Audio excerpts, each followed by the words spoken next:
Today we will be discussing how to resist the urge to merge and stay in your sovereignty. Now, this is a topic that really excites me today because the urge to merge in relationship, it is built within all of us, so deeply wired into our system, which we will talk about. And learning how to navigate staying in our sovereignty is super, super important if we want to have deep intimacy, if we want to have deep passion, deep relating, because for that to happen, you need to have two fully sovereign whole beings. Now let's first talk about the urge to merge. Yeah, the urge to merge in relationship, it comes from this forgetting that we already are whole. Forgetting at a deep level, at a subconscious level, not remembering that we're fully whole as ourselves, not remembering that we are fully divine as ourselves. And so often what happens in relationship, especially when you're past that like early dating phase, is this feeling of, okay, this other person's completing me. You know, I now, instead of choosing them, now I need them. Now I'm like deeply relying on them. And all of a sudden it turns into, now I all of a sudden can't even be without this person. I don't even know what life would be like without this person, right? We've all been there. We've been in long-term relationships, even shorter term, where you feel that feeling of, okay, now I'm complete. You know, I found this person to complete me. Or maybe I'm still dating and I'm looking for this person to fully complete me. It's forgetting that we already are whole. And so that urge to merge is so deep within us. With that urge to merge often comes in relationship as you get in the swing of things, as you get in your routine as a coupledom. There's this dynamic of mirroring each other. Yeah, which we do as human beings, right? A conscious, aware human being. You think about if you're even in the dating phases, yeah? And you are, maybe you're not even there yet. There's no label. Yeah, maybe you're having fun with someone. And you like their energy. Oftentimes what can happen at an unconscious level is mirroring. So if the other person is speaking in a certain way, maybe they're using a lot of emojis. Maybe in the opposite, maybe they use a lot of periods, yeah? You're gonna mimic that behavior. Yeah, so you both are going to come even closer into sync in how you are communicating, how you're expressing. You're going to be mirroring them, right? Because certain parts of them are maybe endearing to you. And so you mirror those qualities, right? Which also resemble qualities within yourself that are either there, maybe are repressed or are lost. Yeah, and that's also why we have this urge to merge, because we also, I'm going on a bit of a tangent, I'm excited here, because we also seek out people that demonstrate and exhibit qualities that maybe are repressed within ourselves. So when we merge with them, we feel complete. So break it down in a tangible example, yeah? Now, this is something, I give an example of my own life here, yeah? This is before I did work to balance, heal and balance my masculine and feminine. Because now I'm a free bird and definitely tuned into my freedom, my independence, that masculine energy. But actually, you know what, still, yeah, I'm always attracted to men who are free. Like that kind of wild horse that can't be tamed energy, yeah? That is a free bird that does what they want, right? That marches to the beat of their own drum, because I have that in me. That is me. And so when I wasn't working to, when I didn't balance my masculine and feminine, when I didn't fully see myself as a whole being, that's really what it is, yeah? I would gravitate to them in an unconscious way because they completed me. I felt that completed me. That essence, them wanting to be with me, shows me that I have that essence. But I wasn't fully conscious that I had that essence within me. And often what can happen in relationship when we're not fully conscious of that is then we actually end up resenting the person for demonstrating these qualities. So then I'd resent my partners for wanting to have certain freedoms in the relationship. Because why? I was restricting my own freedoms in the relationship. And so that's also a dynamic that comes up. And so being conscious of that too. And remembering, okay, I'm a fully whole being. Yeah, and if I'm gravitating to this kind of person, but I'm resenting them for X, Y, and Z qualities, are there these qualities within me that I'm repressing, that I'm avoiding, that I'm shying away from, that I feel shame for feeling, that I'm afraid to feel, right? All the reasons that we come up with to prevent us from being our full spectrum selves.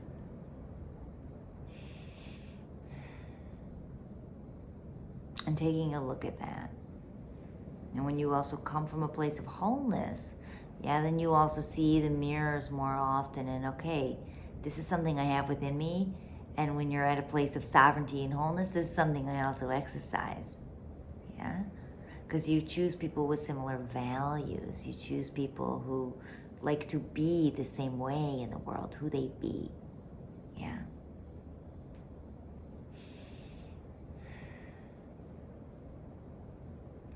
And so the urge to merge is deep within us. Now, also something that drives the urge to merge at a subconscious level is fear of loss of the relationship, fear of rejection, fear of abandonment, those wounds that we all have from childhood, any early experiences in childhood, early experiences where you exercised your sovereignty, your independent expression, and you were abandoned for it. Maybe it didn't resonate for one of your caregivers or a lover early in your life, or a friend. And you being your wild, unique self, it felt like you were too much. It was too much, for the other person. And so they abandoned you. And so you made that about you. You felt like, ooh, now if I express my own needs that are different from this other person, I'm going to be abandoned. I'm going to be rejected. And so that's a dynamic that's very present in this urge to merge dynamic, right? It becomes this energy of we are appeasing each other so that we can survive in the relationship.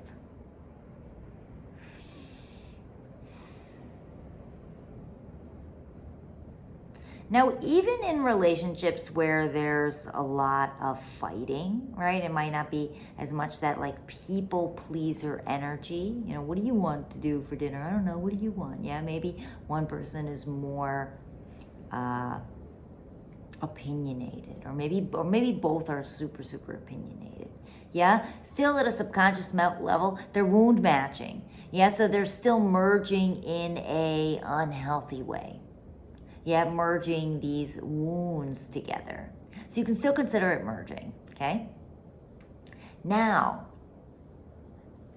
how to resist the urge to merge? How do you really be conscious of that desire to merge, babies, so that you can stay as much as you can in your conscious sovereignty?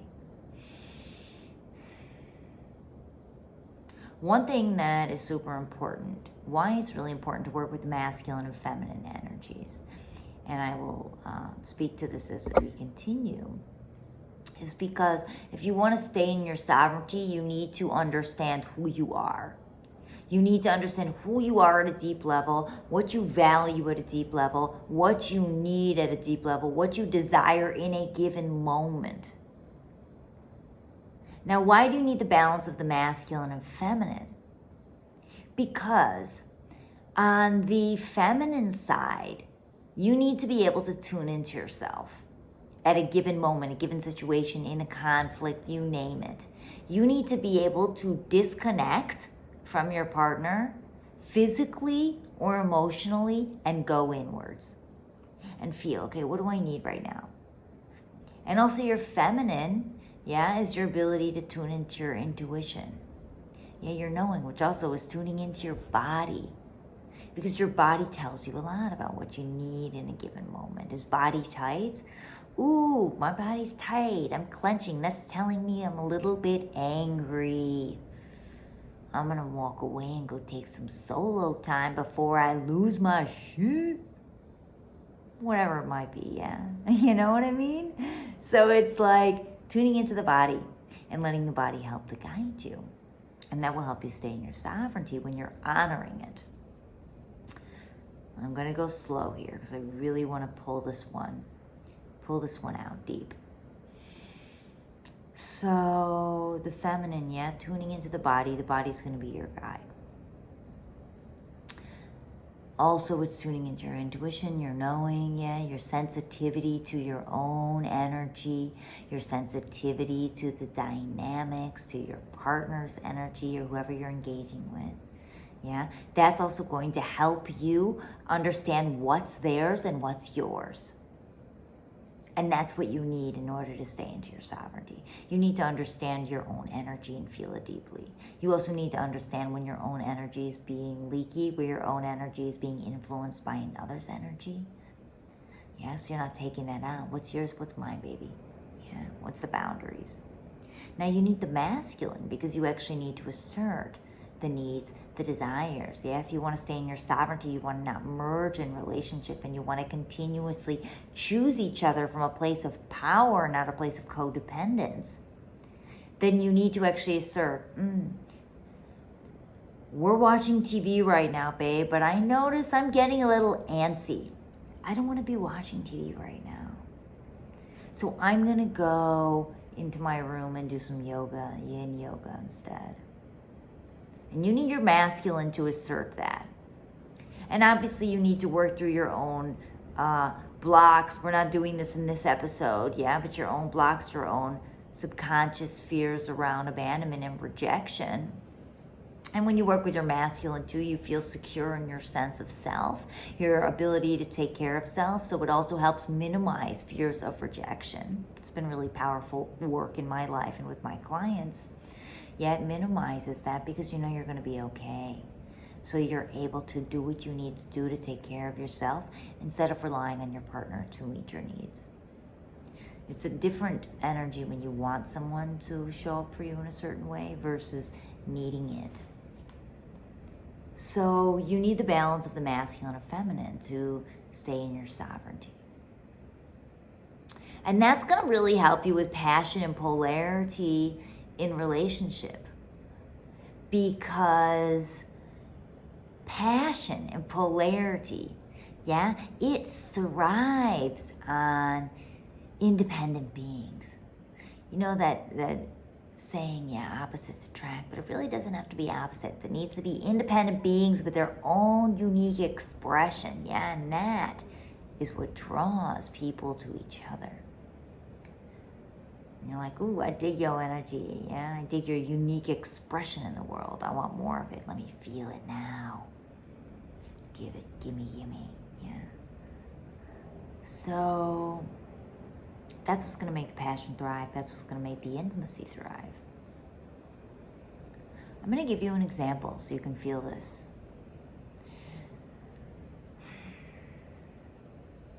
Let's say you are looking into your partner's eyes. You're eye gazing. Maybe you're even scheduled eye gazing, doing a tantric practice if you are one of those tantric folks, which you may be if you're listening to this podcast, yeah. And so, let's say your partner's looking deep into your eyes. Allowing yourself, whether you're whoever you are, whether you're a man, woman, gender non-conforming individual, yeah, allowing yourself to disconnect as you want to disconnect. So maybe the intimacy's getting heavy, just staring in the eyes, yeah. So maybe you want to close your eyes and go inwards and let them witness you for a moment. They're looking at you with their eyes open. You got your eyes closed and you're being witnessed.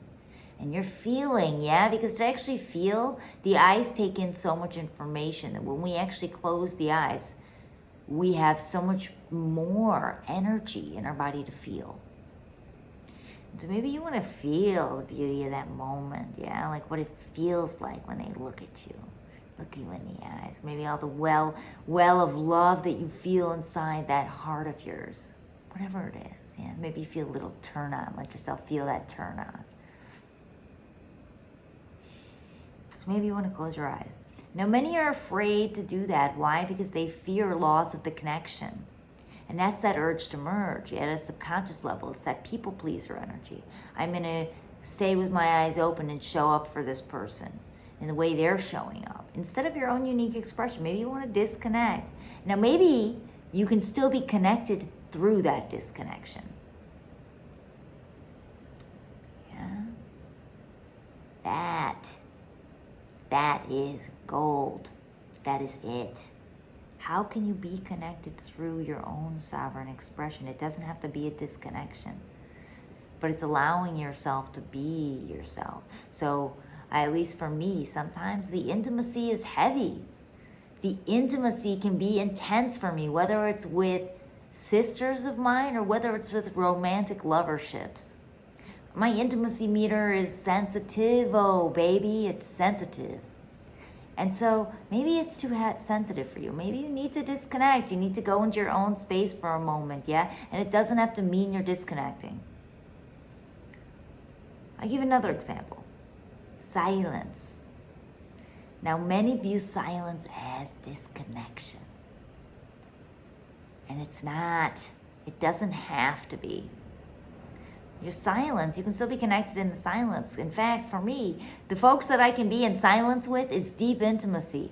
I love silence. I love to be alone. So the people that can match that energy, that can actually jive with me in silence and be comfortable in silence, and we can breathe and we can have a gentle look at each other and we can look back at whatever we're looking at, maybe nature, a beautiful vista.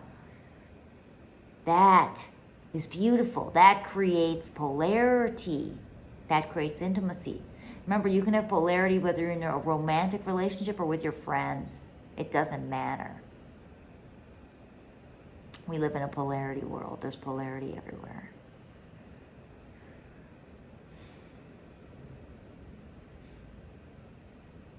So how do you actually stay in that sovereign, independent expression? Yeah. It's being connected. Your body's going to help you. It's working with your masculine and feminine. But it's being connected to your body. Yeah, being connected to your intuition. What do you feel? Do you feel you want to disconnect? Are you feeling something different? Did you say you would do something to appease your partner? And you, even if you catch it, maybe you catch it a week later. Ooh, I said this to appease you. Or I laughed at this joke that you told, but I didn't want to because it actually didn't feel good for me. Yeah, that's progress, to identify that. To identify, where are you a different being than your partner? Where do you have different interests? Because, and that will also help with competition.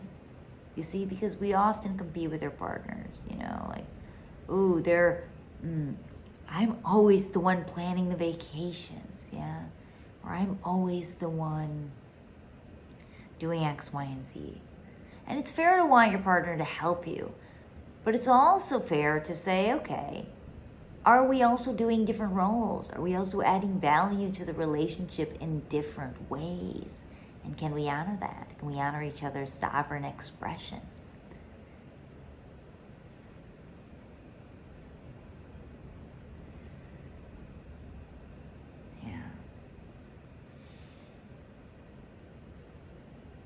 I'm taking a longer pause than usual because my foot is asleep. And I want to just keep going in this flow, baby. But my foot is like, ooh, the energy is moving.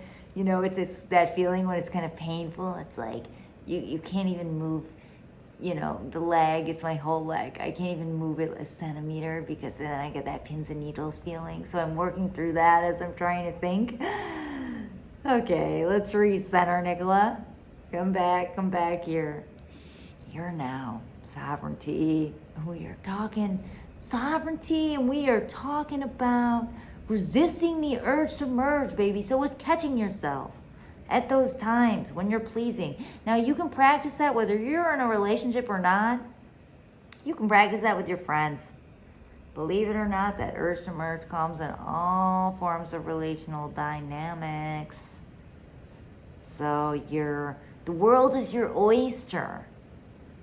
one night in Bangkok and the world is your oyster. My sister always used to sing that. You know, so world's your oyster, baby. Practice it. Practice these tools. It's super, super important if you want to be fulfilled in life, if you want to live a life that feels empowering, that feels true to you without catering to anyone and appeasing to anyone. So there you have it. We talked about the urge to merge, and we talked about where it can come from for many people at a subconscious level. Yeah, we also talked about masculine and feminine energies and why it's important to work with the energies, balance the energies to prevent that urge to merge, prevent the merging, and to help reinforce the sovereignty. And I also provided you with some amazing examples to feel into, subtle examples of that merging, that people-pleasing energy, and when that dynamic can happen. And I will invite you, as a follow-up to this podcast, to check in with yourself. Check in with yourself once a week, or even twice a week if you're like me and you got that Capricorn, Virgo energy in Vedic. If you got that Capricorn, Virgo energy, yeah, and you want to do it twice a week, and you check in. Where am I not honoring myself in my relationship, or in this particular relationship, a particular relationship? What am I giving up on? Yeah. What am I afraid of? Yeah. How do I need to work through it? And what do I need? And then voice it. Beautiful, beautiful, beautiful. Thank you. Beautiful, beautiful people. This was so enriching for my soul.